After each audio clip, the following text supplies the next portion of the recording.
All right, ladies and gentlemen, welcome to our community meeting. We're talking about the Hamilton Project versus the Hope Village community. My name is Kari Frazier. I am a resident here. I live at 1640 Clements. Wait, hold up. That's too much love. Too much love on the mics. All right. I live at 1640 Clements, but I operate a business 1652 Clements. Detroit is different. It is a community hub, telling a lot of stories of different things and people in and around the city of Detroit. And like many people, last summer, and I'm guessing if you're here, you're one of those people that was sued, surprisingly. It was a day that I was outside in my garden and I was sued. And we're going to get into that. But along that, I want to thank you all for being here. And on the panel with me today, my dad, Greg Frazier, CPA, who is also a homeowner in this area that with plots of land, and he was getting sued for the plots of land he owns. And also Theo Pride of Detroit People's Platform that knows a lot about organizing against actions like this. From this, I'm finding out that this isn't a surprise to Theo Pride. This isn't a surprise to a lot of activists that have been dealing with things like this in quote unquote redeveloping suppressed neighborhoods or under-resourced neighborhoods. So if you're like me, you probably ended up getting sued last year and you received something like this. And I remember I'm outside in my garden. It's an older white lady that just looks out of place in our neighborhood usually. You know, and she was looking, she walked up and she said, hey, do you know a Kari Frazier? I'm like, I'm Kari Frazier, you know, and I've been sued before for like business stuff, music stuff, but never for property stuff. So it threw me off and really rocked me to the core because I'm like, how am I getting sued for a project that's going on the outside? It's like, I didn't even know a person could sue somebody over like, you know, just coming from nowhere. Like what is this about? How did this happen? Why did this happen? Was my first question. Then I reached out to my dad. I got on the phone. I said, hey, Dad, I got this lawsuit. And then he said, hey, I think this lady has been trying to serve me as well. So I'm like, okay, so if I'm sued and my dad's sued, let's see who else in the neighborhood's getting sued. Reach out naturally to my neighbor around the corner, Miguel. And Miguel's like, yep, I was sued as well. And Miguel's here today. And I was like, okay, so it was a lady that came up on you out of nowhere in the summertime? He's like, yes. This was the letter that we were all served with, I assume. It was a series of different cases and different dockets. This lawsuit, like I say, it rocked a lot of us and members of this community, the Hope Village community. I'm a member of Hope Village Revitalization, the CDC here, represented, I see here at the meeting now, and also a board member in Hope Village Revitalization. So it really rocked me to the core. So I reached back out to Hope Village and I said, hey, Debbie, the director of Hope Village. I'm like, I got sued and some other people got sued. And then Debbie said, guess what? We got sued too. And I'm like, damn, are they just suing everybody over here? They were suing everybody over here. And it's all dealing with the Hamilton Project. The Hamilton Project is a development underway that definitely has gone into construction now. We basically see the framework of what was being built. And what was being built is this Means Logistical Park. It's a redevelopment project where it's 440,000 square feet, look to provide a industrial warehousing inside of Highland Park. That's where the address is, but it also is in the Detroit footprint too. That's where the lawsuits directly deal with. We're unsure exactly what's happening, and I'll get more into this Means Logistical Park as time goes on. The Hamilton Project sued us, connecting to the development and the construction of Means Logistical Park. So when we look at this slide for what Means Logistical Park will be, and now we kind of have a couple more of the players as I've done more research on this project, and that's what today's meeting will be about. We're going to present a lot of this information. We want to give the information of who some of these players are in this and what represented, what's happening, and what we can do to move forward collectively. I don't want this to be something where Kari Frazier moves forward with an opportunity for Kari Frazier, and Detroit is different, but my neighbors in the neighborhood is left out dry in the cold. Especially when I do feel that to randomly sue a bunch of people, I look at that as a violent act. It's a violent act to just sue us with no cause. When you easily, if you can spend the money and exert the resources to serve us, you could have also spent the money and exerted the resources to interact with us and engage us without the lawsuit. You could have naturally just had a discussion. You could have done community meetings like this, and that would have been a more respectful way of dealing with us. As we see our neighborhood, we know what's going on in our neighborhood, and we're all for, as far as I'm concerned, we're for fair development in our community. But to lead in with suing many residents, that's unfair. That's a violent act. That's not just. That's not the way that you should deal with neighbors. So, why and how were we sued? So, this lawsuit deals with a couple of different things. One of the first key things that this deals with is rezoning. Right now, we live in a residential area.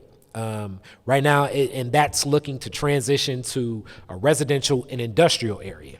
I'm going to share a little bit more information about that. So rezoning is one of the reasons for the lawsuit.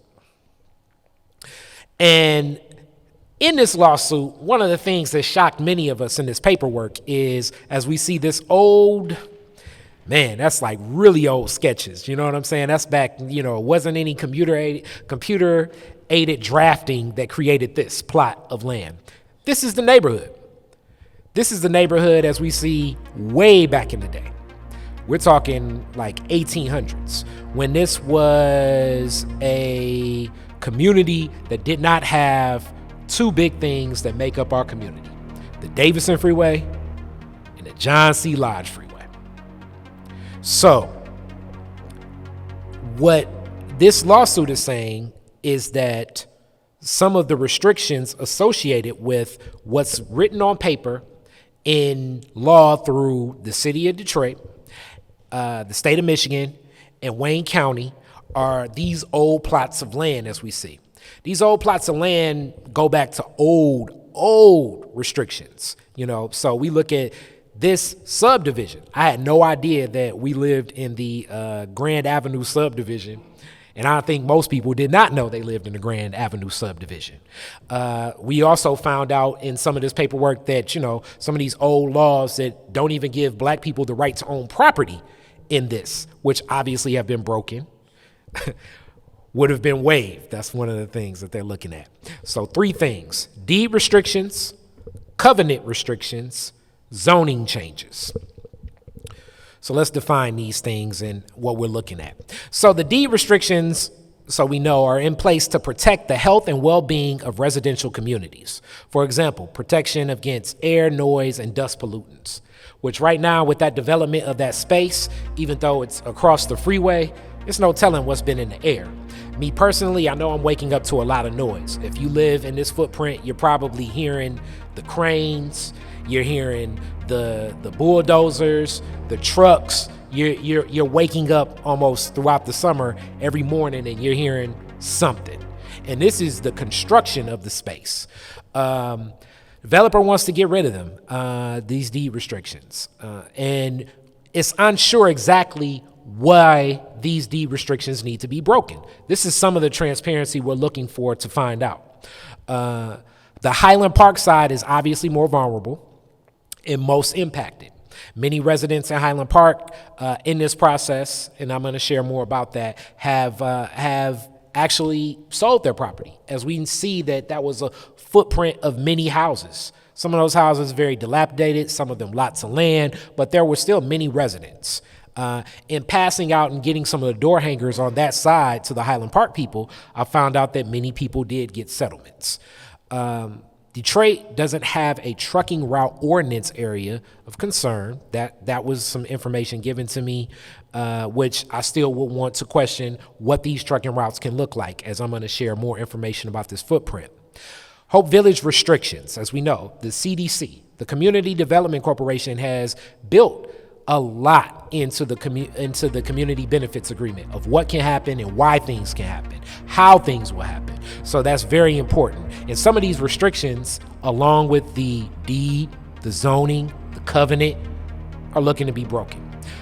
Zoning is being changed from residential to restricted industrial. And this is a process, obviously, where a lot of court hearings will take place too. And this will have an impact on our properties. So here we go. A deed restriction is a limitation on how you can use your property. Deed restrictions can limit what you can build and certain other activities you might pursue on your land. So similar covenant restrictions. Restricted covenants or deed restrictions are legal instruments recorded with the county register of the deeds and are used to impose land use or resource use restrictions where environmental contamination is present at a particular property. So we can think of this like the deed restrictions, the covenant restrictions. It's a mix of both. The deed is kind of like a basic of any, you're going to get a deed when you get property ownership. We have the deed to the land. Covenant restriction is more, I believe, and I think Theo Pride will inform me more from what I'm finding out, is more specific to how you're going to exercise what's going to take place in that property with that deed. So rezoning. Rezoning is when zoning classification changes. So as I said, they're looking for a different zoning in this project. What is that? They're looking to rezone let's see. So like light industrial, restricted industrial. That's what it would be. So light industrial, restricted industrial. So this is here, zoning from residential to industrial. How important is zoning for a property? The key thing when properties are appraised, and we already know the type of community we live in. We live in a black community. Historically, black property has been under appraised. We know this. Like the whole concept of, you have the appraiser see the white family pictures up versus the black family pictures up, and it's appraised for more value when it's the white family pictures up, less value when the black family pictures is up. What even supersedes a lot of that is something that impacts this from being a residential community to light industrial and where that light industrial is, which is actually one of my biggest questions about this project.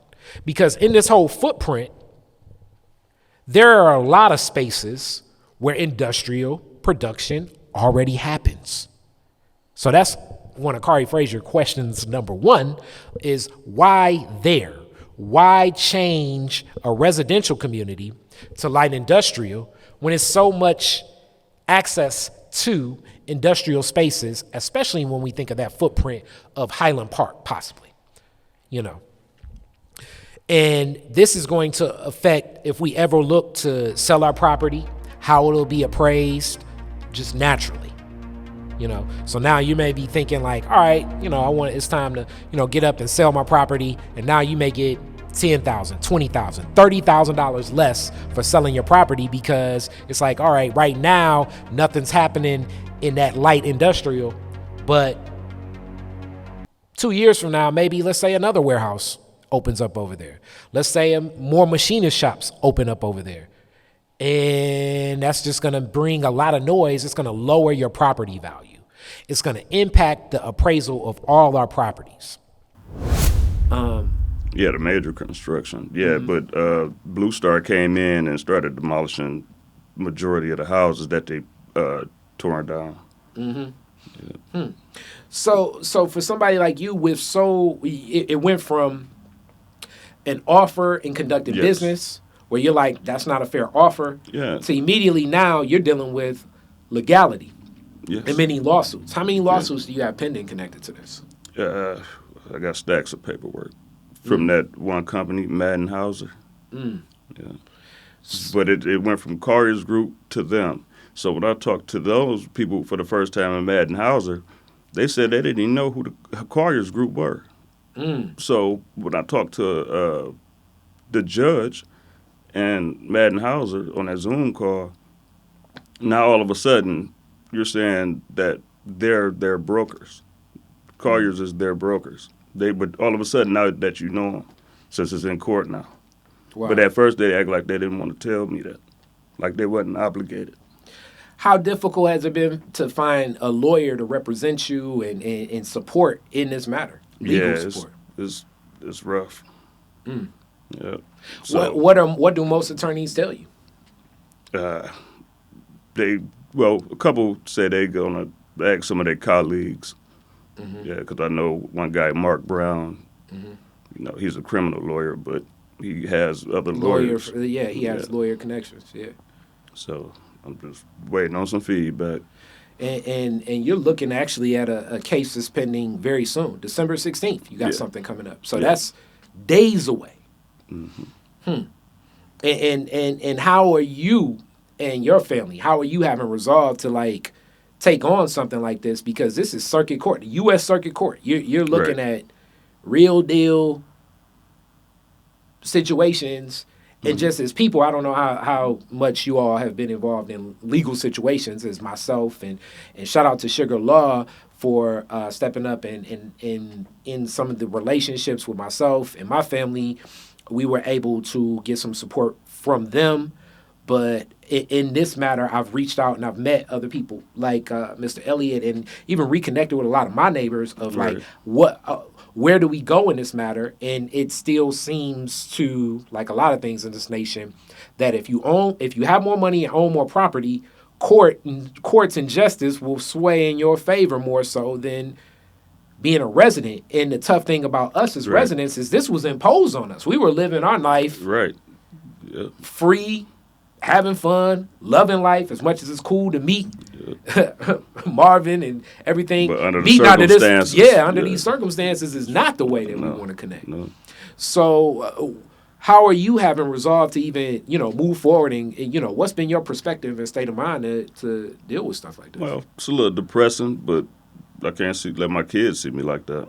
So I just keep my fronts up because they don't like it. No one's happy about it. Especially, that's why I got a lot of family. They come and check on me. So they got me. They making moves too, making calls. So I was hearing it, and I'm a freeway across. Right. What was it like waking up at 7 a.m. almost every day, and even to this day now, it's still constructing now. What is it like to be abruptly woken up almost to earthquake? Yeah, sometimes I used to get up at about 5 o'clock, so I wouldn't have to jump up out my sleep, thinking somebody coming in or something like that. So I wake up a little early, and pictures shaking on the walls.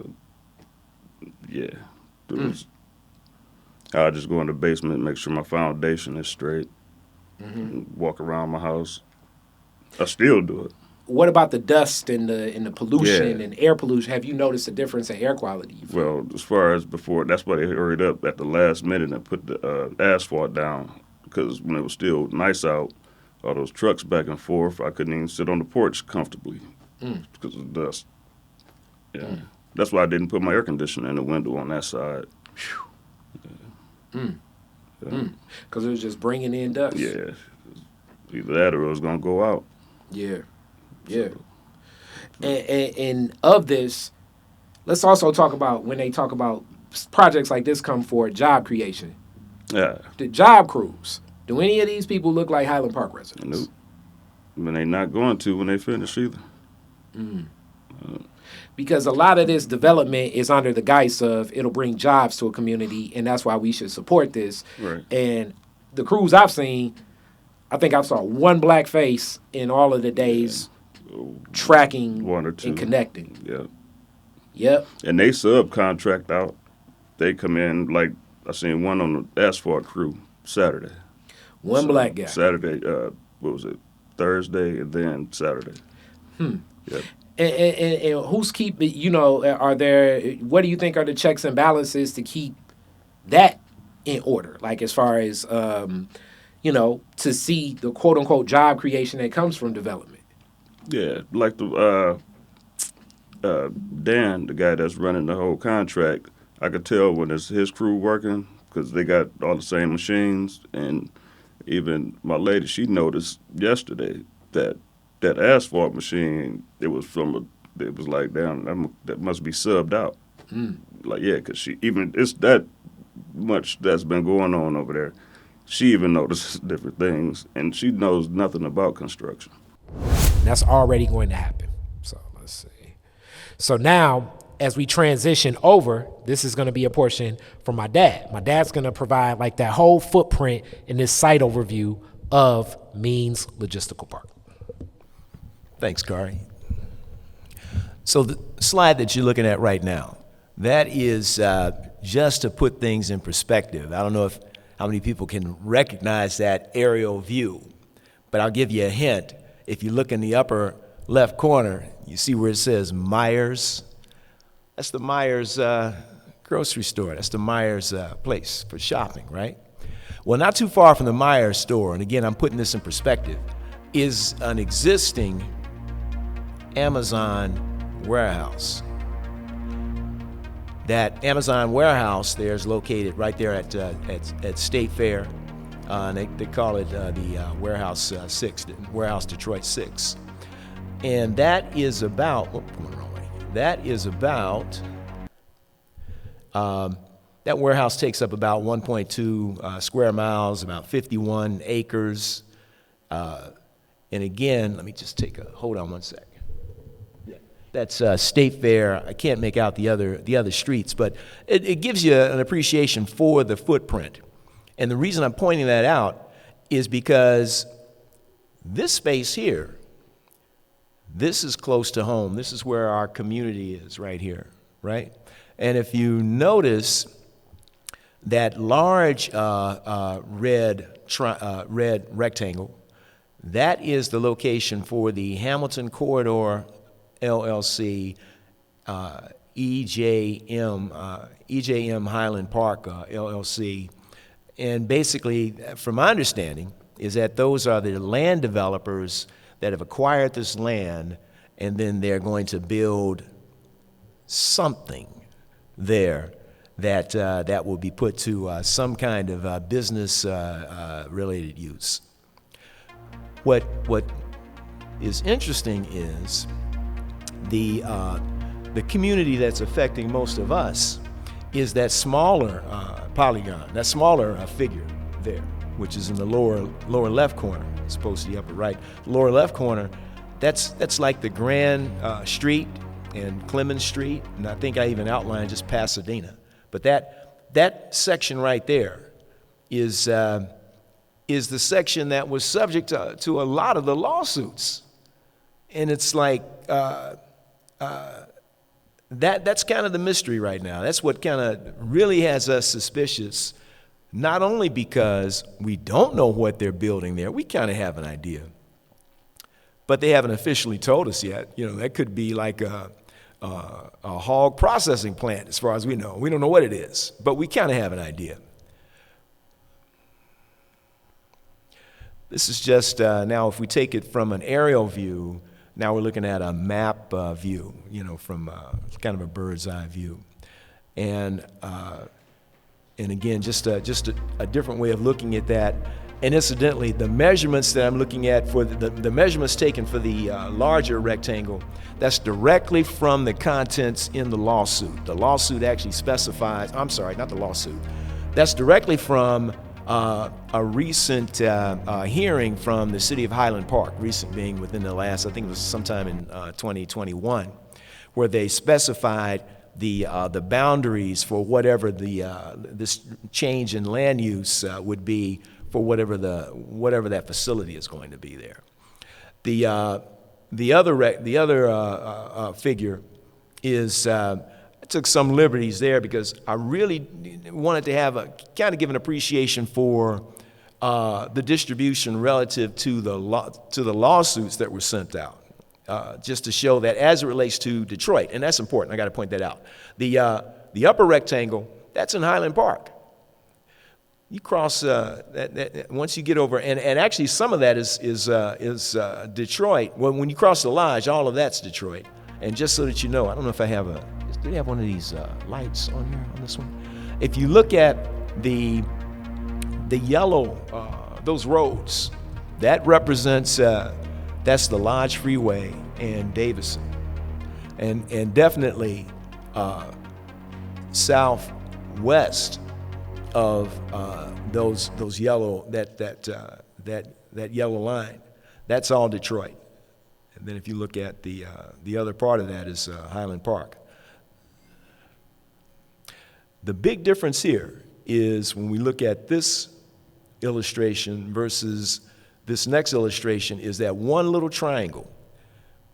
The one triangle there is specified in the lawsuit that the reason for the acquisition of the properties that you see in that triangle adjacent to where this, we think it's a warehouse, where this warehouse is going to be, we think it's an Amazon warehouse, is they're saying that space would be utilized for parking, green space, and detention ponds.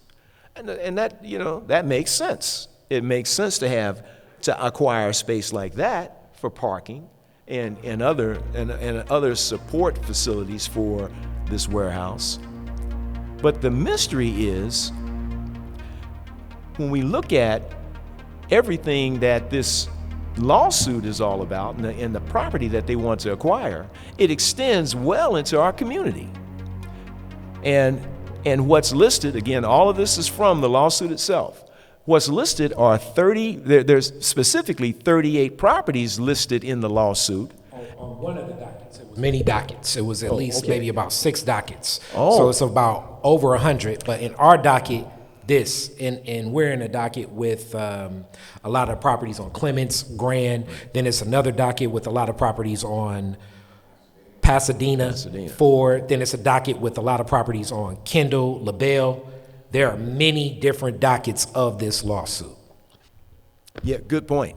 And as a matter of fact, one of the reasons I specified, and this is with some the Google software, each of those circles represents one of the 38 properties listed in the lawsuit that my son and I received and some of our neighbors received. But as Kari just pointed out, we were very much aware that there were many more lawsuits, and that's why I kind of extended that lower rectangle to kind of cover what I perceive to be the space, but it's probably bigger than the space that we have there. But the point is clear from this, and that is, why are they suing Detroiters, Detroit property owners, for this property that is on the other side of the Lodge in Davison? There's nothing here that we can there's no reason that we can perceive that would be of benefit to this Amazon warehouse. That's what we think it is. For them to seek to waive or drop the deed and covenant restrictions and pursue an aggressive action to rezone this residential area into light industry or restricted, light industrial industry or restricted industrial use. So that's the other thing just to point out. So I think that is it for my end of it. So within this, the other slide overview this is from a website taken in this process on this project. Ashley Capital is one of the key, I guess I would say, investors or businesses behind this project. And right now on their website, you can go to Ashley Capital and you'll find this site map. Because right now, another one of the key arguments, as my dad made reference to, is the fact that it's being said as if they don't know what will be there. So if you go on the Ashley Capital website, you're going to see information as if like, hey, if you're looking to rent this space, this is a great space that you can look to occupy. And you see on their map, they map out the freeways, and they also map out the businesses. They have another map that even goes and extends all the way to Chicago, saying like you can utilize this space and get to Chicago, you can get to Toledo, you can travel far distances. It stretches even into Canada, which is another one of those big questions. Actually, Debbie Fisher asked this question: what will be housed in this warehouse? What will be housed in this warehouse if it is a warehouse? Because that question matters too. Will it be toxic? Will it be waste? Will it be things that people wouldn't want in their community? These are other big questions. And to add one other thing, and that is it possible that these restrictions that are affecting Detroiters, the Detroit property owners, it may be totally unrelated to this warehouse? And what I mean by that is it possible that they're seeking to rezone our property for some other use, where the city of Detroit is kind of piggybacking off of this opportunity to go in and aggressively just rezone our area, our residential area? So I'm going to give some history on the Hamilton project itself. First off, the logistical park is named after Eric Means. Eric Means was a heck of a developer before he passed away. And one of the few black developers. I think a big project that I've appreciated from him is the Garden Theater project. I don't know if anybody's ever been to the Garden Theater. It's that footprint. It's on Woodward, kind of one of the few venues where you have a lot of black cultural events there. And this was a project led by the Means group of Eric Means. He passed away of a stroke. And right now his wife has stepped in, Tracy Means, as the person leading the Means group. You also see the Ashley Capital article when they broke ground, and you have a couple people from the county commissioner's office, the state of Michigan, some people from Ashley Capital in this slide. As I said, I'm going to give anyone this PowerPoint. You have access to it, to the PowerPoint. If you it's a QR code on the agenda sheet. You can take a picture of the QR code, and it's there as well. But I'll also email it to anyone and everyone if you want it. Make sure you please sign in. So the history of this project, as I said, is Eric Means had a vision for this project years ago. Eric Means interacted and met with especially a lot of Highland Park residents. Many Highland Park residents were actually sold their property to this project, and their property has been demolished. And he was more interactive in community. A good friend of mine, David Alexander Bullock, that at that time was the pastor of Greater St. Matthew Baptist Church, which sits across the street on LaBelle from this project, remembers when Eric first presented this information. And you can even, when you Google Eric Means, you're going to see a lot of stories of him, like in the news, offering a new house to like some seniors and people in this community. When he passed away, the tone and the approach of what this project was and how this project engaged the community completely shifted. Hence, it goes from engaging, interacting with community, to suing people. And that's a violent act. I want to keep bringing that up. It's a violent act to sue us. Now, when I say it's a violent act, that's, in my mind, how corporations play. If this was the streets, we know how streets play, But oftentimes, a lot of residents like us can get played upon. So being that Eric Means, and they're even naming it after him, it's Means Logistical Park. So I'm sure that that's a feel-good feel in honor of who he is, in honor of it being a black person. It's in Highland Park, connected to a black community with a lot of, connected to a Detroit community with a lot of black folks. So that's like, I think, it's reasoning behind that. But this is not how Eric conducted himself when he engaged the community. So they're using the name, but not engaging the community the same. And now we get to some information that Theo will open up and really open my eyes to some information too. Because as much as we think that these are some big businesses doing big business things, a lot of this project was paid for with our tax money, the state of Michigan tax money. I mean, later on in this slide, you're going to see a quote from the governor about this project going underway. And all of this, as I said, It's a way to engage the community, and it's a way to disengage the community. As far as I'm concerned, they've disengaged us. And it's a couple different sides on it. Tax money, brownfields. I'm learning more about this. The person that put me up on some of this game is right here on this table too.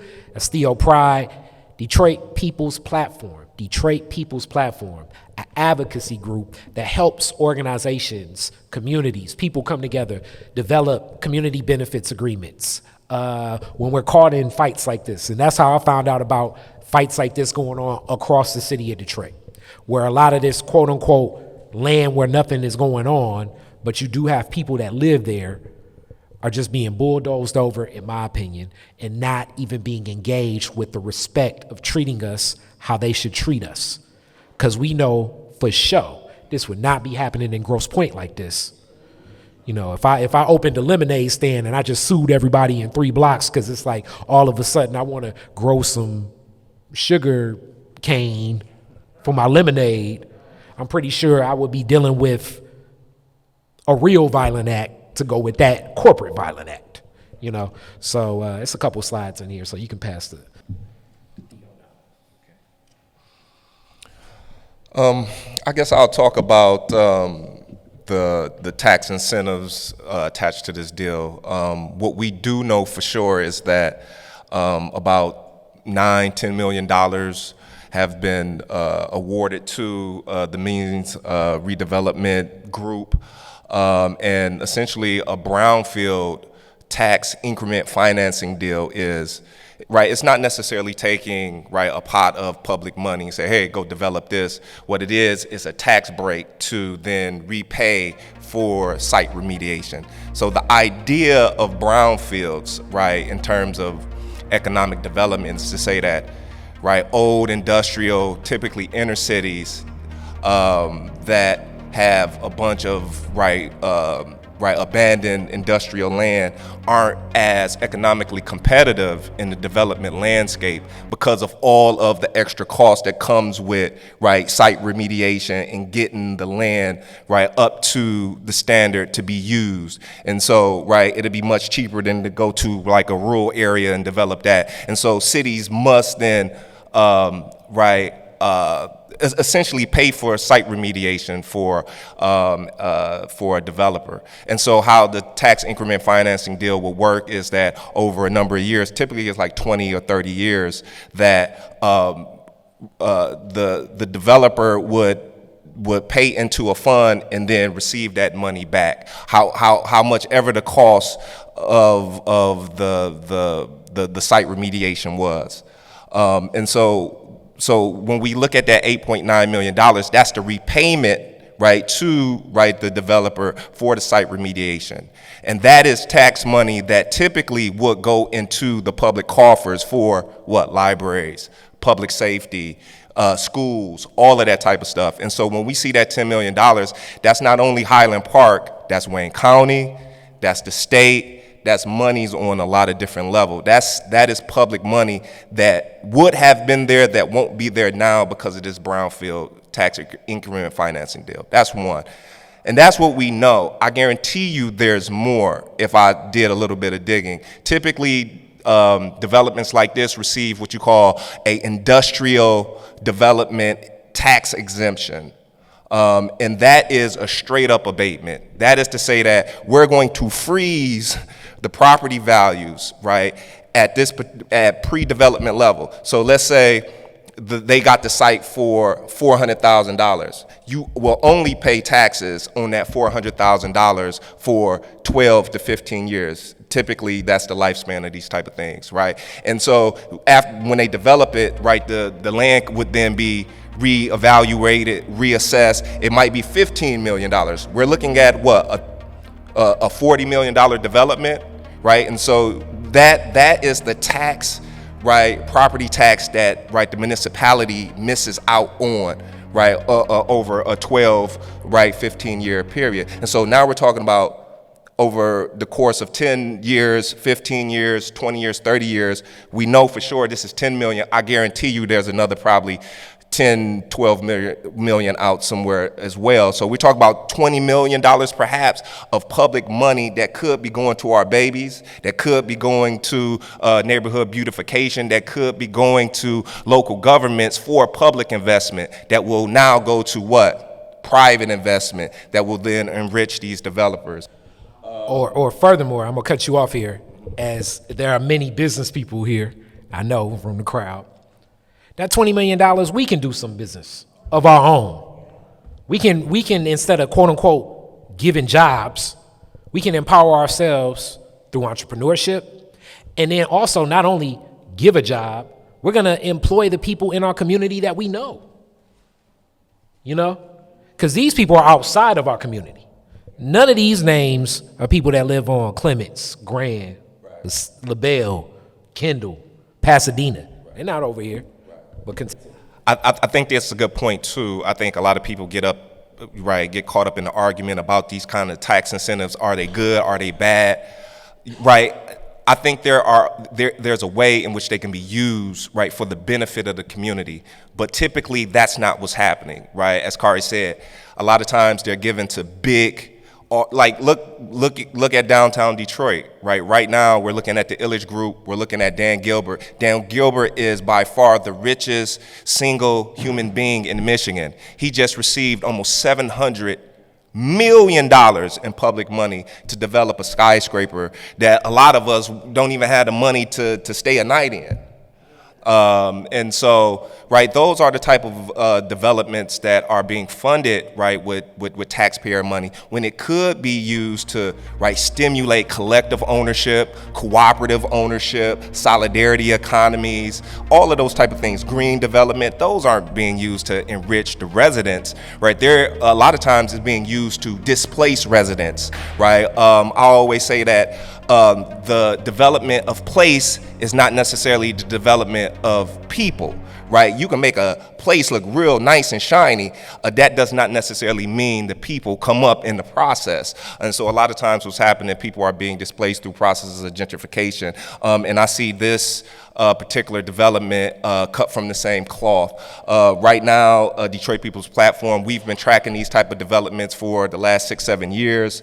In the city of Detroit, Detroit is the first city in the United States to institute a community benefits agreements ordinance at the local level. So that means that when development comes in at certain levels, a certain amount of public money goes to the development, a certain amount of investment goes into the development, right? It automatically triggers a community benefits agreement. And what that means is that the developer has to come to the table and negotiate with the impacted residents over what do we get out of this deal?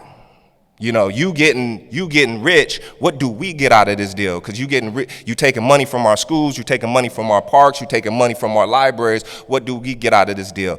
Now, those community benefits agreements, that type of negotiation process, is not a sure thing for every development, right? In this particular case, this is something that is going to have to be fought for by a community, right? And many of the community benefits agreements in Detroit that are negotiated on and won or even established is because residents organized, right, and pressured the company, say, hey, you gonna sit down with us, you just ain't gonna come in our backyard, set up shop, and think you ain't gonna talk to us.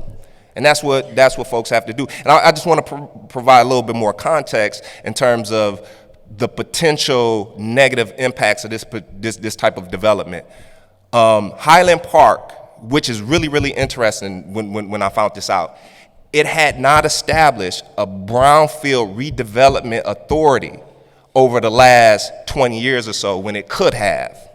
Right? Many cities have a brownfield redevelopment authority. That is to say that, yo, we got X industrial land, we need to incentivize folks to develop this land. That hasn't been there. They just developed one.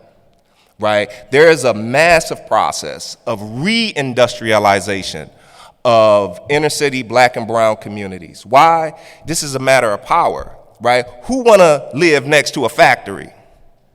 Nobody, right? Who wants to go set up, who wants to buy a home near a factory, right? Literally like, oh yeah, you know, there go an Amazon warehouse. Let me select that neighborhood to invest in and set up. Nobody's going to do that. So automatically what happens is those kind of developments destroy and eat up property value, right? And because of that, these places got to set up shop somewhere, and they're going to follow the path of least resistance. Who can we exploit? Who can we bully? Who can we politically move to the side to get what we want? Right? And so you have this process of reindustrialization. You see it all over the city of Detroit. And this is what I foresee, right? It was a lot of discussion as to why this rezoning? Because they're going to reindustrialize the area. This is going to be an industrial park over here, right? It's going to be warehouses. It's going to be manufacturing. It's going to be all of that over here. They're not worried about residents living over here. They worried about truck routes. They worried about logistics. They worried about that type of stuff. Ain't worried about nobody's house. And this is also important, is that when we also attach to it the context of how public monies are used to do this, essentially we paying for that. We're paying for that process of displacement and reindustrialization. And so to me, it's just another example of the way in which these systems operate, right, to undermine our well-being, but giving the appearance of benefit. Because this is what folks will tell you. This is what elected officials and the DEGC and the DDA and all these economic development authorities will tell you, oh, you know, nobody want to come to Detroit. Nobody want to come to Highland Park and set up shop. We got to do this. We all benefit. Ain't nobody, we don't all benefit, right? Those who own those businesses benefit, and those who can live away from the industrial development benefit, and those who can afford to stay in the luxury development benefit. Low income, average, everyday, majority black Detroiters will be displaced, and we do not benefit. That's the bottom line. And all the numbers bear that out. All the numbers bear that out. Yep. It's more slides, right? Oh, shoot. It's just an overview on what brownfield is. You kind of Oh, yeah. You know, so that's essentially what a brownfield is a toxic site. This is another interesting thing to take into consideration. Yeah, that was the economic development rationale that, we have toxic, environmentally hazardous sites. We got to incentivize developers to develop it because there's extra cost to it to make it viable. Right now, this development has served as bad actors. Right. Some of the things that Mr. Elliott has dealt with more so than most, it's been like a head-on, like tear down assault of what's happening. So I give that long introduction to say, I meet you in this project. That's right. What's your connection to this project? Was it just connecting to the advocacy and the activism that you were already active in doing, and then this is running concurrent with you also campaigning politically and other things? So how do you connect with this project? Exactly. So all of this came across my table the moment I got sworn in. Okay, so the moment I got sworn in, so me and Mr. Elliott, we share a common friend, a very good friend. You know? And her, her name is Miss Yago. We share a very good friend, and she called me after I was sworn in to tell me about Mr. Elliott. And this is interesting about public service. It's like you don't even get 2 seconds. No, it's like, hey. No 2 seconds, no nothing. Okay, my phone has not stopped ringing since the county certified the election. My phone has stopped ringing. I'm sitting here now and it's ringing like crazy. Okay, and it's unique because you can empathize with this just from going back in time to 2010. That's right. What you dealt with, and you feeling as though you only had one member, which one is better than none. That's but right. still, it's very shocking sometimes to find that, like, damn, I'm a taxpayer. I'm overwhelmed. I don't even know what to do. You know, it leaves people in a position of, like, just fear, anxiety, and not doing anything because they're confused. They don't even know where to turn for help. That's right. So, although Miss Moore fought extremely hard for me when I was in this exact same positioned in certain ways. Yeah. You know, I fight a little bit harder. You know what I'm saying? I'm a little bit more rougher. I'm a little bit more rawer.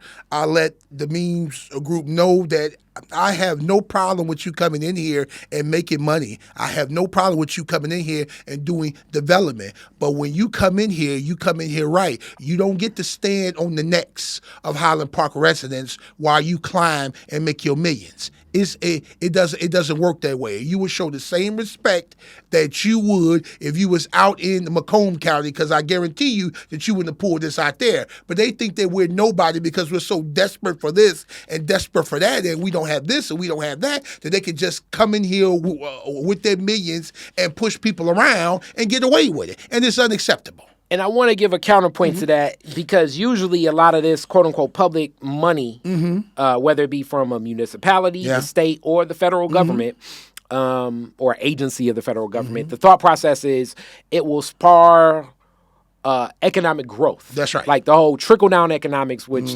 clearly never has worked. It never works. But the idea is always, y'all need jobs. That's usually the jobs is usually the number one title, which led to me asking Mr. Elliott, I'm like, hey man, that's right outside your door. How many black people have you seen working on these construction crews? He said not a 2. one. I ain't seen not a one. So these are the things more than that, me. So these are the things that we always wonder with these jobs that say they're coming here that circumvent where things go. And Mr. Elliott even said, like, hey, I got a cousin that hauls soil, like has a truck, and he's in that business. Collier's Group, another one of the partners in this, Ashley Capital Collier's Group, in this development, even though, like I say, front facing is the Means name, and Means is widowed spouse. Like, so you see the black face in front, but in reality, it's a lot of white money behind this project. That's right. You know what I'm saying? Using a lot of here we go. Now I'm going real deep. Well, opportunity zone, hub zone, money, opportunity zone, zone, hub zone, meaning like using a lot of money you can get by basically being associated with a black partner to acquire more government subsidies, more government tax abatements, more government resources, basically by being associated with a black partner and basically doing what you want to do. Which I got to stop you there for a moment, because if this were a brownfield, and we know Highland Park and Mayor Yap and some of the city council, is the local elections on Highland Park are happening now. So that'll be 2 Tuesdays from now. But in that, this was residential. So it's not like the land, I know like the land near Belle Isle that sits there, I'm sure that's contaminated. That's why it's like, we don't want to do anything there. We got to wait another like 50 years or something like that. People were living there. So I also, as I'm finding out more about brownfield, I also question if people were living there and it was already, I guess, quote unquote toxic or a waste site, people were just living in a toxicity, and Highland Park was aware of this, or, it was just cool. And then furthermore, the other question that I have is very ingenious that Highland Park is opening up, starting what they're doing with brownfield development connected to this project. So it's like, who are the players behind the scenes? And I know Eric Means was working and keeping things going, but for things to just fall right in place at the right time to open up for this, especially when we know, when I think about driving down that same street, we've all seen it, that Helm facility that mysteriously burned down a couple years ago, that already is industrial. And that's a heck of a footprint, almost like right across the street. So it's like, if you want to do something industrial, this industrial already in this space on Hamilton, like almost directly across the street. Why are you choosing to break up what's residential and rezone? So it's just another one of those Kari questions. So the first one is, you're absolutely right. How is it that they are able to take residential land that has been occupied and designated a brownfield? It's because it is. Initially, the brownfield law was really tight and rigid in its definition of environmentally hazardous site in land. right? Over the last 20 years or so, it has been amended and transformed to the point where almost everything is a brownfield, right? There is language, right, in the law that says if you have too much debris on the surface of the foundation, it is a brownfield, right? And so simply dirt removal constitutes site remediation, right? To scoop the dirt up, put it in the dump truck and move it off, right? That then constitutes a developer receiving a brownfield tax increment financing deal. And so now brownfields that had been typically used to redevelop like old factories, right? You see a brownfield being designated to an old commercial site that used to be a liquor store on 6 Mile. It's a brownfield because there's too much dirt around the building. It's blighted. Blight is another word. If a facility is blighted, it's a brownfield. You know, those type of things. The second thing is that at $38, $39 million, that's a lot of money, but that's not a huge, right, industrial or even light industrial investment. There is another light industrial investment right now in District 7, the old AMC headquarters. I don't know how many folks familiar with that, right? That investment was about almost $75 million. So about double the investment money as this particular project. The reason why I don't think they used that building is probably it was just too big. It was too much, right? And so they working with the money that they got to do what they need to do. But I guarantee you, the fact that Highland Park has established a brownfield redevelopment authority, and they seem like they are in absolute cahoots with the city on how to essentially reindustrialize the area, right? That site will be developed in the near future coming up here. And we should all pay attention to all of the industrial development that's going on around the city. Another one is the Stellantis plant on the east side. Are folks familiar with the old it used to be Chrysler, right? It's Stellantis now, right? And so they just expanded, right, their development facility to include painting and all this other type of stuff. Right now, right, they received what, something like $250 million in tax incentives. Huge, $250 million. This is one of the richest corporations in the world. But they need tax money from our babies, our seniors, our single mothers, affordable housing. You know how much affordable housing we need in the city? It is a crisis. Yes, sir. So wait, I want to finish this and then we're going to open up because let me get the slide. We almost done. I know, Mr. Cole, I know you got a lot to say. And then also, when we do speak, I want to make sure we're speaking on the microphone up here. I'm gonna make sure Joe turns that on. I know we're panning and everything. I want to capture all of this because we got a couple people here today. I know it's pretty cold here in Andy and everything, but I'm gonna get this word out via Detroit is Different style. That's how I know how to talk to people. I talk through media. We gonna get this in the media, and I want to share this video with everyone here that signed up as well. So it's just more about this. This is the letter that where the governor even spoke to this and green lighting everything. This was in 21. Probably, like, it's funny. This is July 21. This was a month after I got served and sued. So these are some of the partners in this project. Ashley Capital was founded in '84.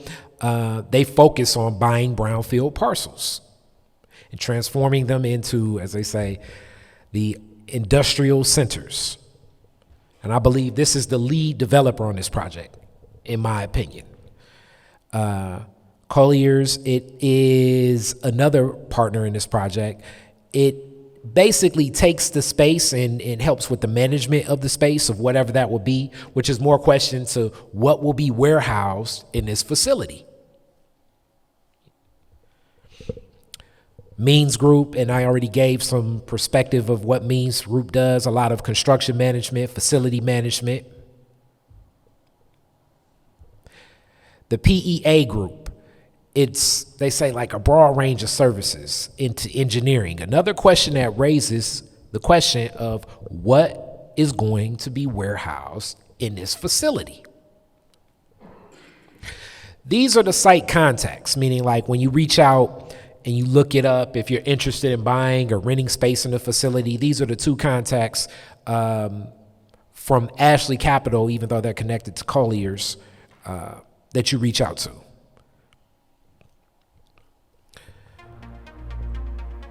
So,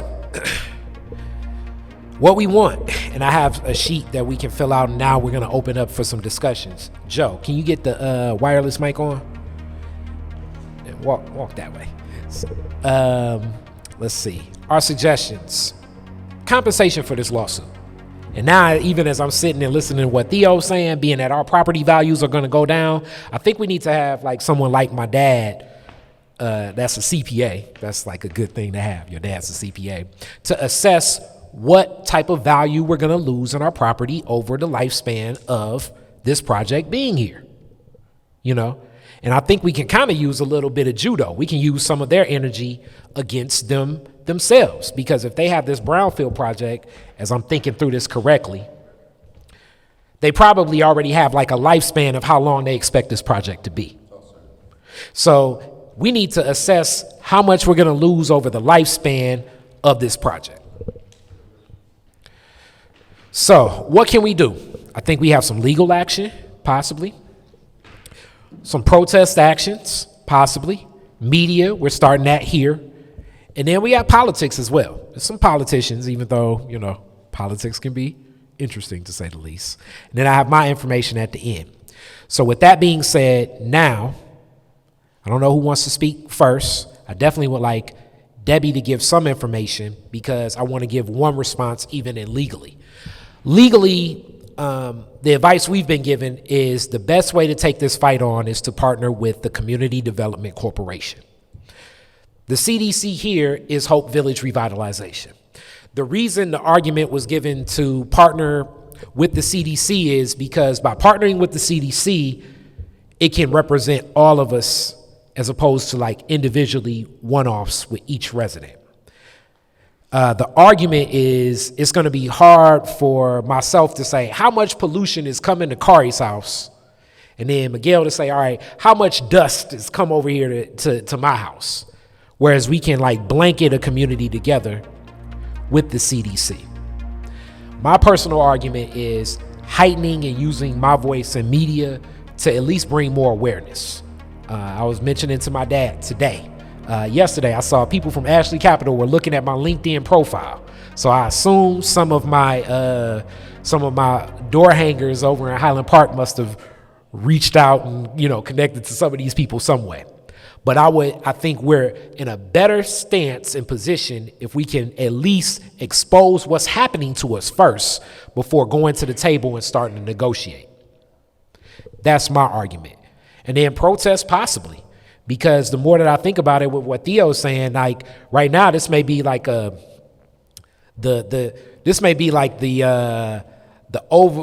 underlay for the overlay, meaning like, you know, it starts with Means Logistical Park, and then the next thing, you know, I walk outside and it's like a industrial park every 2 feet in our neighborhood. Because I don't know how you guys feel, but I plan on staying on Clements, and I want to be in this neighborhood. So knowing that the values drop, that's one of those things where it's like 6 in one hand, half dozen in the other, but I still need my value to be high because I don't want to get to a point where I'm run out because my quality of life is too impacted by what's happening. The other key point I want to give is that in engaging with their legal counsel, our legal counsel has said, you know, a couple of things. Their legal counsel is like, hey, don't worry about it. You know, we're even open to not even wanting the deed restrictions to go, which is questioning my intelligence again. You know, I believe everyone was sued just to see how engaged of a community we have. Many people defaulted on their lawsuits, and rightfully so. You know, some people were I mean, it's seniors and a lot of people that are dealing with this type of stress.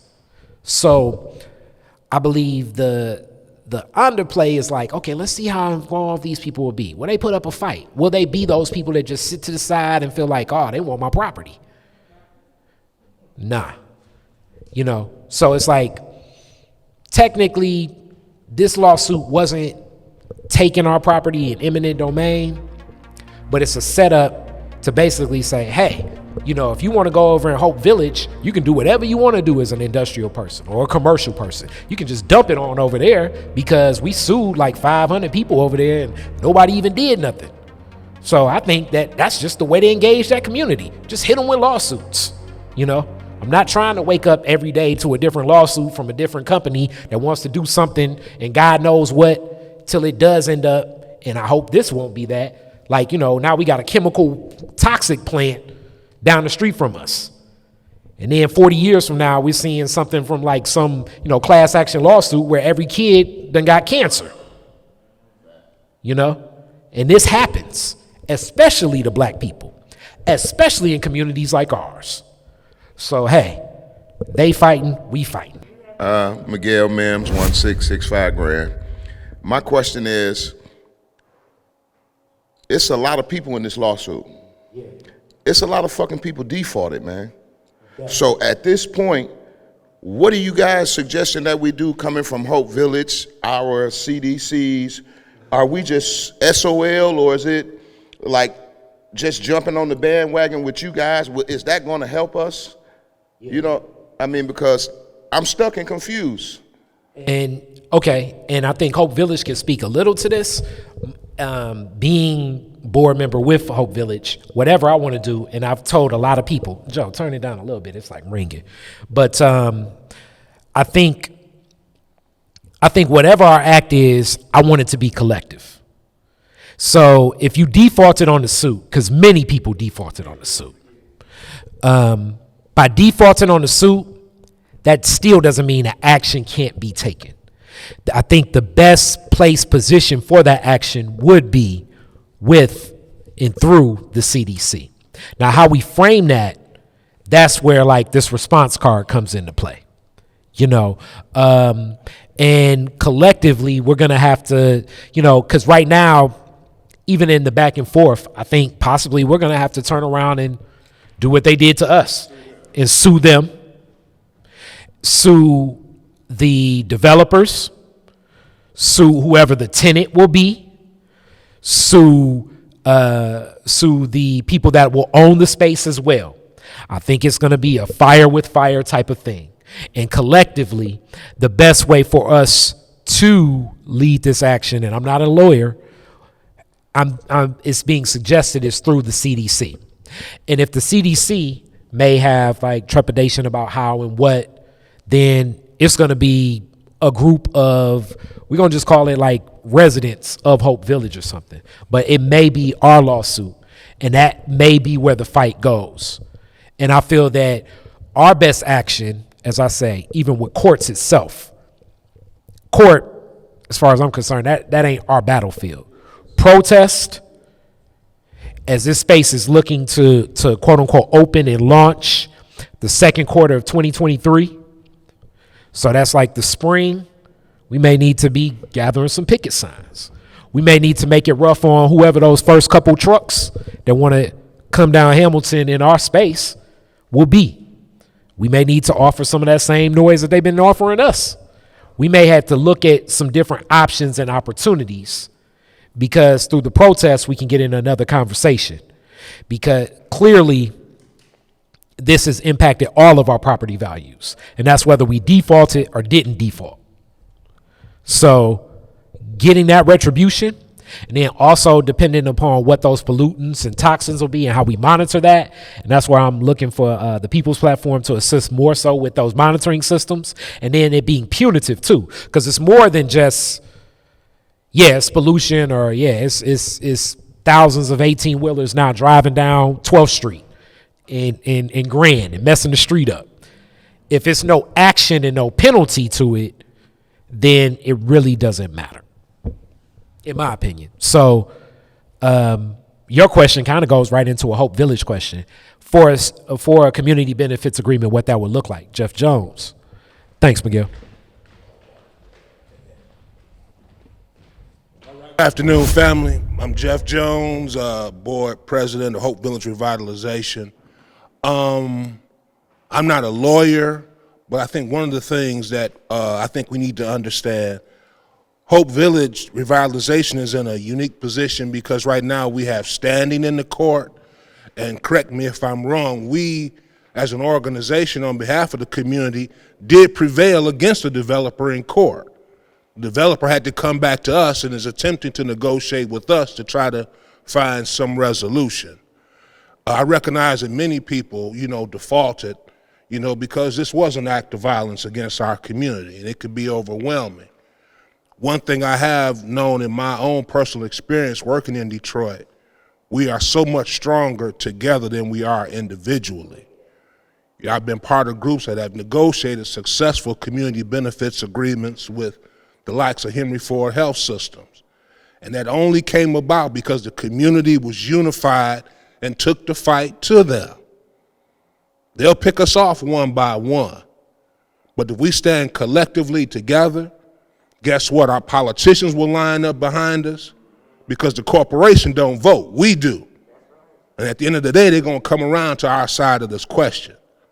So I can't tell anybody what to do individually, but I would hope that collectively we as a community would come together and tell this developer what we indeed want.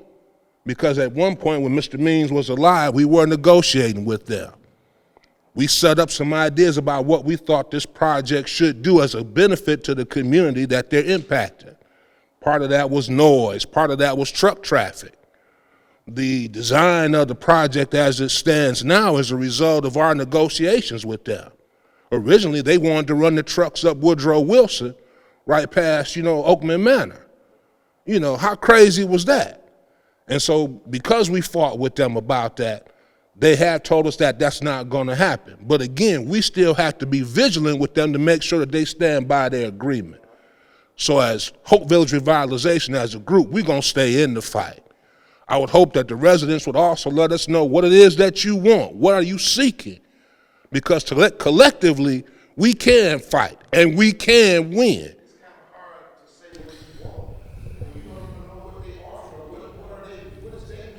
All right.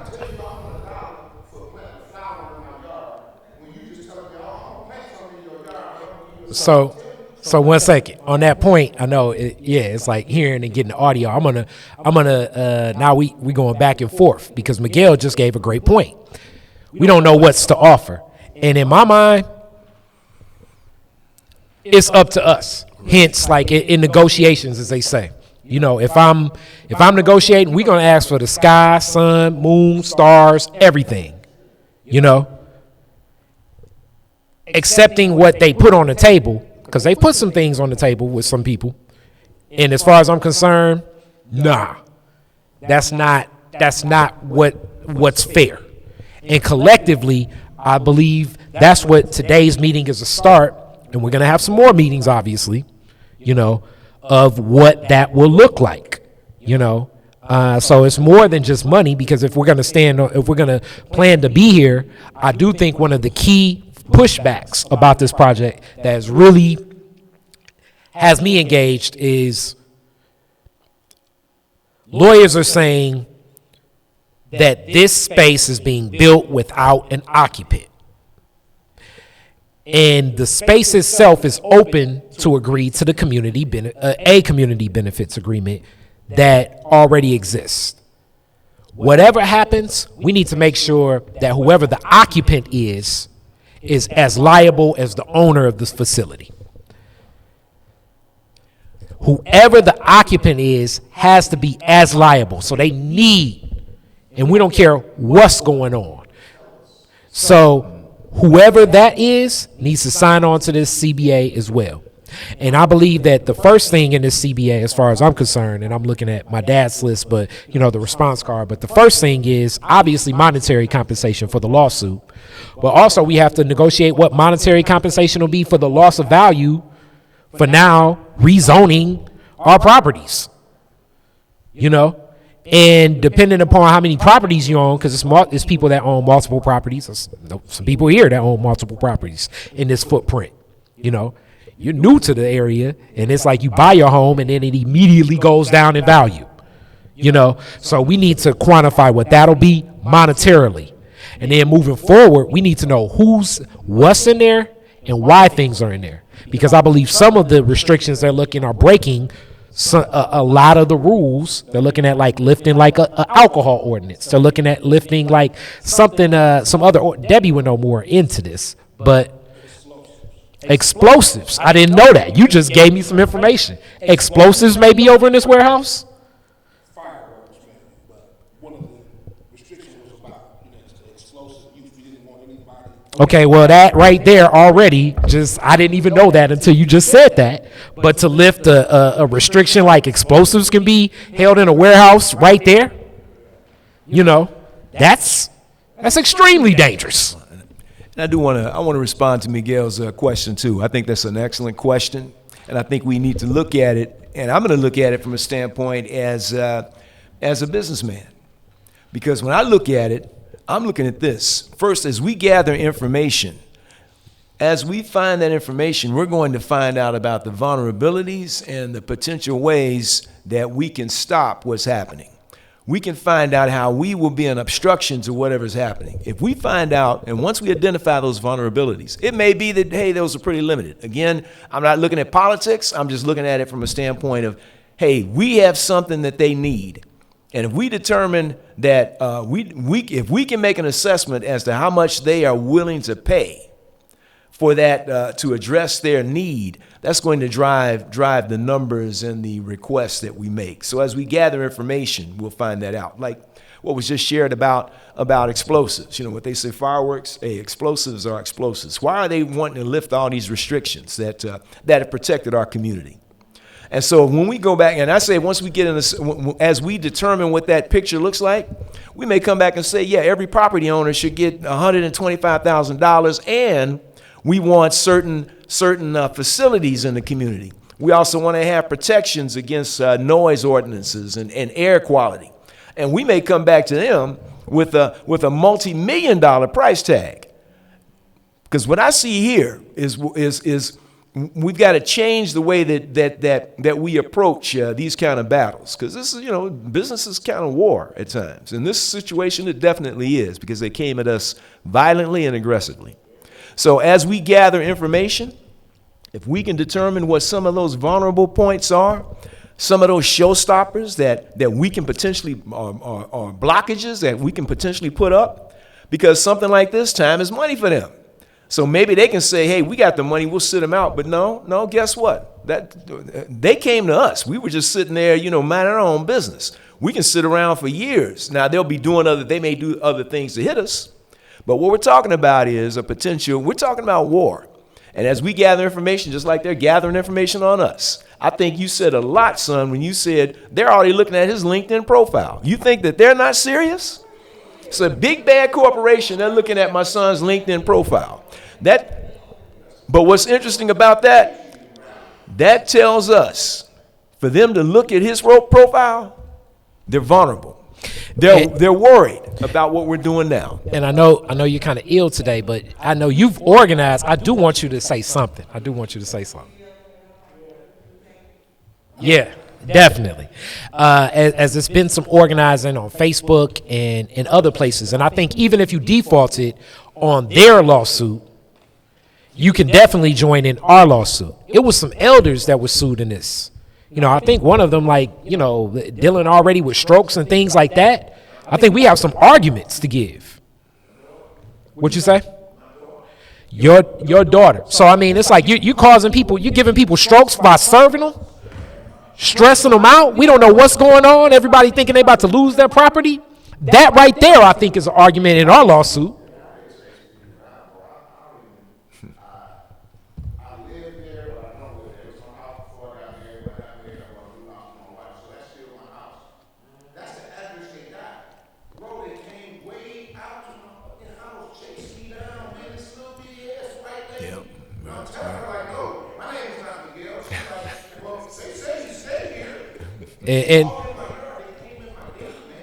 Yeah, and man, next time I really want to capture. I really want you to say something. You know, I want that mic, because that would have been a good thing to capture on mic. But in this, and I want more people to speak, because please tell us what you all want in this fight. Because as far as I'm concerned, we need to probably look at. I didn't even think countersuit till right now. Like, so this is like a discovery thing.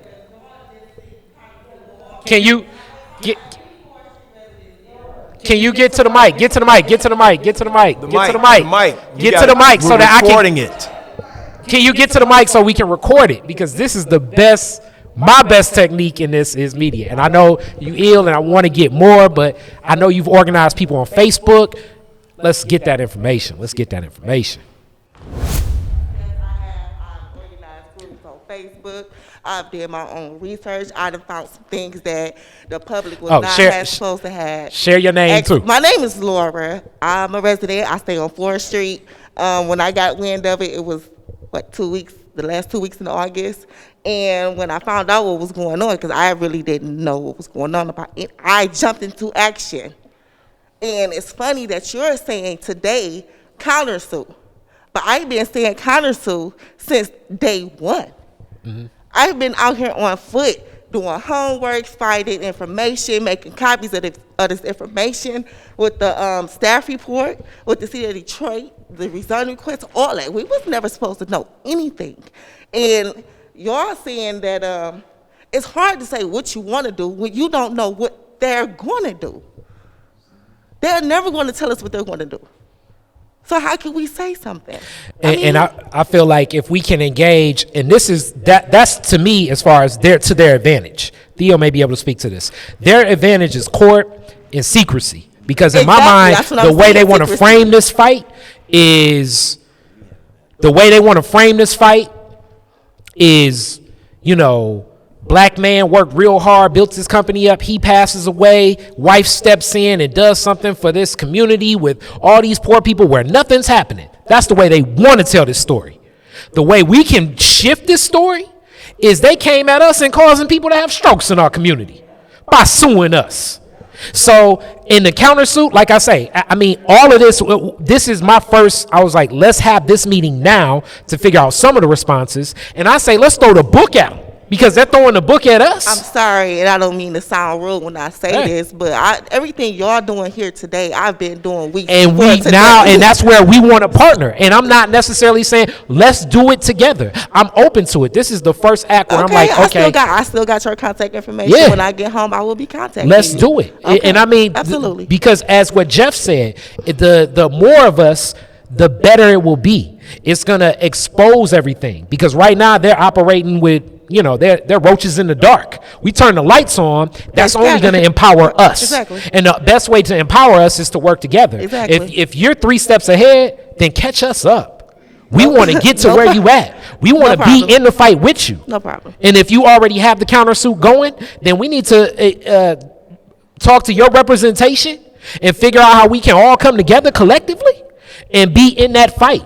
And we can do it, like I say, I got legal, protests, media, politics. Those are the four chords that I see, you know, and especially, and I think protests will become hot as this project is looking to open. I mean, honestly, I don't think the protests will do anything but just basically bring light to the situation. But protests and see, really and to me, that is a lot, because if I am a tenant that's looking to enter a city like Highland Park, especially, and we already know how. Let me be serious here. It ain't gonna be black folks over in that building.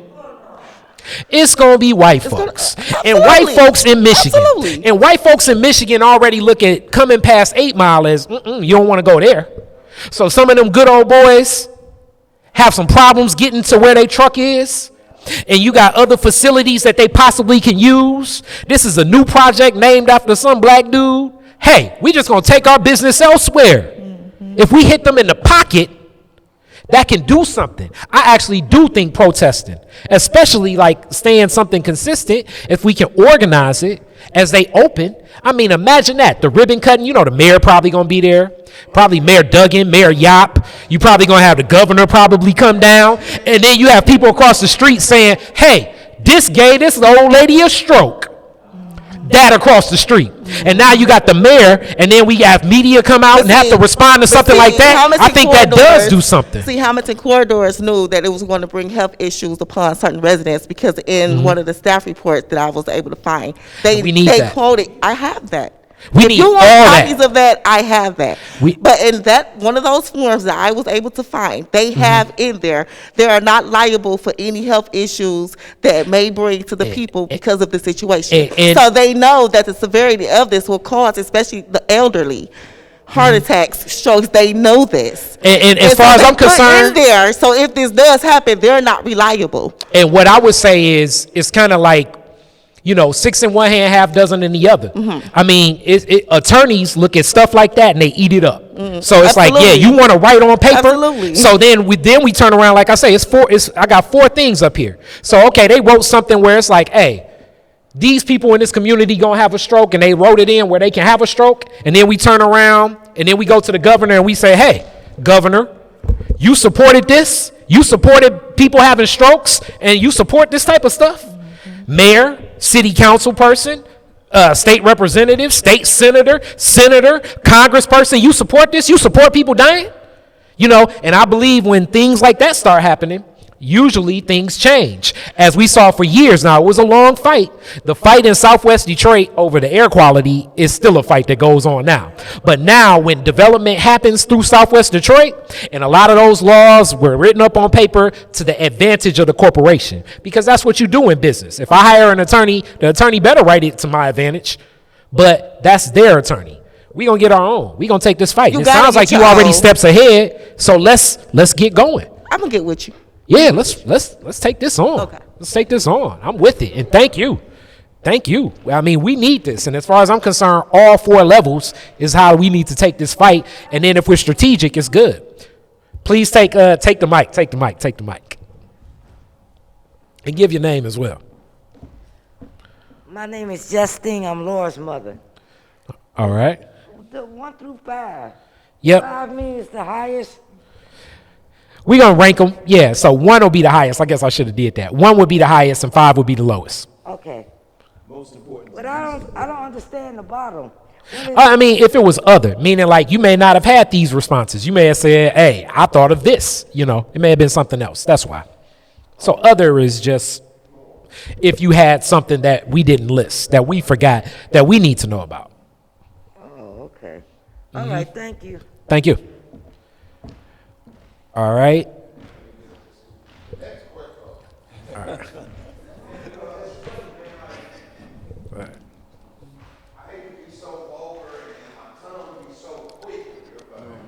Nah, we understand colorful language sometimes happens in colorful situations.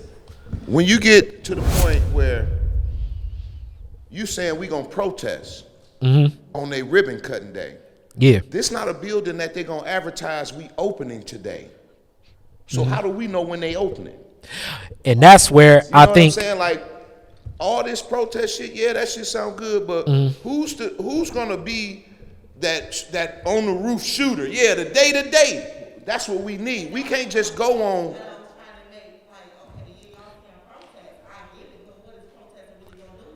I have to agree with Kari. I don't mean to cut you up, but protest change shit. It does. And like he said, I don't know if you've seen that movie. What is the movie with the monkeys? What's the monkey name? That little badass monkey? Outbreak. Who? Say it. Yeah. Planet of the Apes. Yeah. That motherfucker Caesar say 1 monkey weak, and he had a bunch of sticks. He put them together and he couldn't break them. Listen to me. It's not hard. You see what I did? I came by your house and knocked on your door today.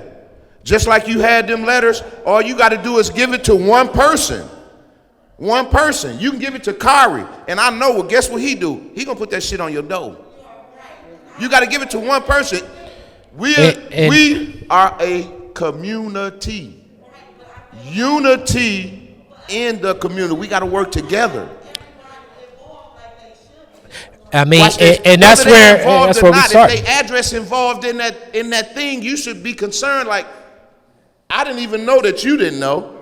We just so happened to link one day and get to talking, and that's how we found out. You're like, you know what? I got some information. I say, you know what? Every time I get some information, I'm gonna do what?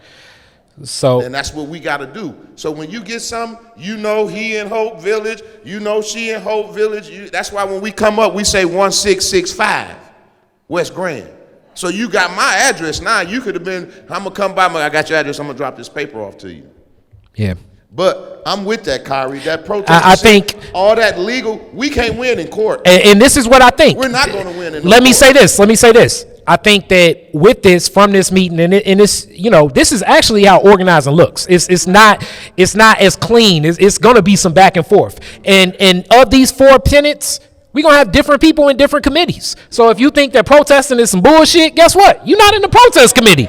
Now, I'm not saying you. I'm speaking to the universal you, second person. If you think legal is some bullshit, you ain't going to be in the legal committee. If you think media is some bullshit, don't do in media. If you hate politicians, don't be in politics. But I feel like we can get the right people in the right places because it's about a groundswell collectively. We nominate Lori for media. You're our media coordinator. Well, let's rock and roll. I mean, I look at it like, I know we getting to an end. This is our first. The next meeting, we're going to get some more people. We'll have some more information. I'm going to get this video out. This video is going to get some responses. I guarantee it, because I've already notified some of the media people I know, and they like, damn, I didn't even know that. When you get the video, let me see, So as this gets out, and I'm sure it's going to be me taking a lot of heat, but that's cool. It is what it is, because eventually it's us as a collective. I know we got a date, like I say, how and what that fight's going to look like, we will find out soon. But we got 4 tenets right now that I see. If we know more, this is what this meeting is about. It's not going to be a walk in the park for them. Already, right. And we know it's going to be some more support that I'm looking for from the People's Platform and Community Benefits Agreement. Hope Village already has some agreements, but we need to revise what that Community Benefits Agreement will look like between this space, because that's where it's going to come to. But if they feel like we're pushovers, I feel like we don't have much leverage in it. So wherever our strengths are, we need to align with our strengths and let those people take the lead, and so forth and so on. So with that being said, I know we're getting closer to 4. Jeff, Debbie, you want to say something? Because I know, Debbie, you can speak to the community benefits agreement that already does exist. Yeah. From my understanding, it was like, I don't want to throw you under the bus, but Hope Village, when you see what's happening all the time. Yeah. That's my understanding too. Yeah. Well, that's not true, first of all. But secondly, so we got sued just like everybody else. We were shocked, actually, to be sued. And as Jeff said, we responded by hiring a pro bono attorney, which, because we don't have any money to hire an attorney that we would have to pay, and they filed a motion, a summary disposition motion, saying that the lawsuit that the developer filed against us was not, I don't want to say legitimate, but it didn't meet the requirements to proceed. And so right now, we're at a point of some leverage, not a lot, but we think they want us to agree to their whatever they want for the property, and we've said no, and we won in court. So now, if they want to get over us, we've got an opportunity to present some demands, which is what we would like to hear from people, what they want. So when we were originally, as Jeff said, negotiating with Eric Means, who was a very good person to negotiate with, he would hear what we said. He understood community. We were asking about pollution. We wanted monitors for all the way around their facilities so that we'd know if they're contributing to air pollution. We wanted noise monitors. We wanted the ability to control, to have the traffic stay off all of the residential streets. We wanted to make sure that that they were contributing positively to the community and would have to meet with the community every month to talk about how they're impacting the development so that people could be directly giving their views to them. So none of that, we don't have any agreements with them. They haven't agreed to any of that. So this is the point where we wanted to make sure we knew what everybody in the neighborhood wants, because our organization is a membership organization. Everybody who's a resident in the neighborhood is automatically a member. And so you guys, if you live here, you're members of us. We don't see ourselves as being a different entity. Jeff's our board chair, Kari's our vice chair. Mm-hmm. And I have this question too, because you can speak more to this. He mentioned explosives. It already is an agreement here. What other than explosives, what are they looking to break from the agreements that already exist in Hope so Village? the agreements that Kari's talking about maybe 5-6 years ago, we put deed restrictions on the property. We didn't know that their development was coming, but God is good, and we put these deed restrictions on the property that basically said this is a residential neighborhood. Any development that happens here has to be consistent with a residential neighborhood, and those are the restrictions that they want to delete right now. They want to get rid of those restrictions, and so we said, basically, since we've won at this stage in the lawsuit, we're not willing to get rid of those restrictions. So they came back and they said they don't know who the tenant is, but it's possible that their tenant may want to have fireworks stored there. I think that the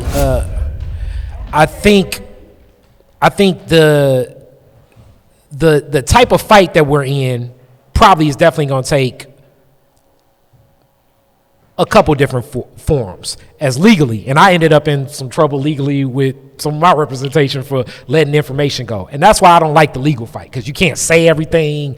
It's stuck in court. If you say something, you I forget what it is, you end up in contempt or something like that. That's definitely probably not going to be my tip of the hat, but I do believe that it plays a role in what we're going to do.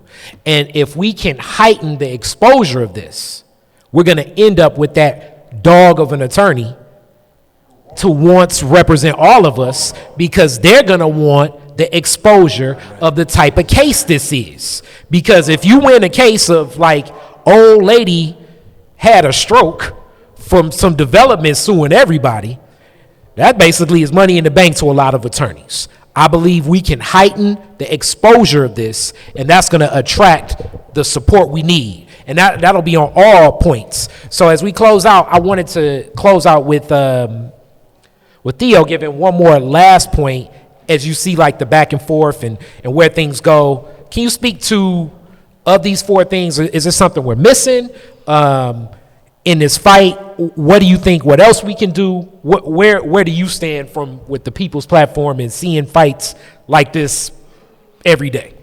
I think you covered it pretty much, and all of this stuff involves organizing, right?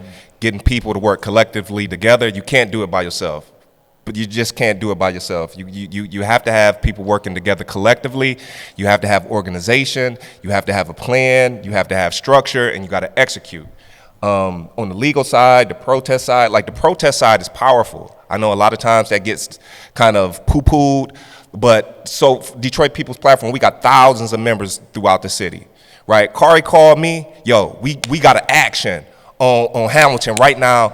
I'm showing up with 200 brothers and sisters with black t-shirts on, right, with combat boots, right, the visual of it, right, the militancy of it, the resistance of it. It makes a difference, right? I guarantee you cameras are going to come out and it's going to draw attention to it. The media side of it, communication, all of this, the politics side of it. So all of these type of things matter. I want to say a couple of quick things right quick. I think, right, community has an awesome opportunity to bring the developer to the table and win some huge community benefits. And I would implore folks to think creatively, right, and expansive about what can be done, right? The environmental pieces are an absolute necessity, right? But I'm talking about collective ownership too. They receiving public money here. They just not setting up shop like, yeah, we want to open up a business here. No, you are taking our money to make profit. You're making millions, right? What about us? What about a collective community stake in the business? Can we get 1%? Can we get 2%? What about setting up a community fund? You take a certain amount of profit every year. Can we get 1% of your profit, 2% of your profit, put in the community fund that everybody can tap into? And you were talking about home improvements and talking about affordable housing. We can start to improve our own homes, right, and create right vouchers, right, and payments so people can afford to live in the neighborhood, to keep right rent, to keep housing affordable for everybody, right? These type of things. And so it's great opportunity here, and Detroit People's Platform is here to support. Phone call away. So tap me. Yep. All right. Thank you so much. We're gonna do the thank you all so much. We're gonna organize something else again. Right now it is the end of October. I think we need to be talking again sometime in December. But before then, I'm gonna be rapping with all of y'all before then anyway.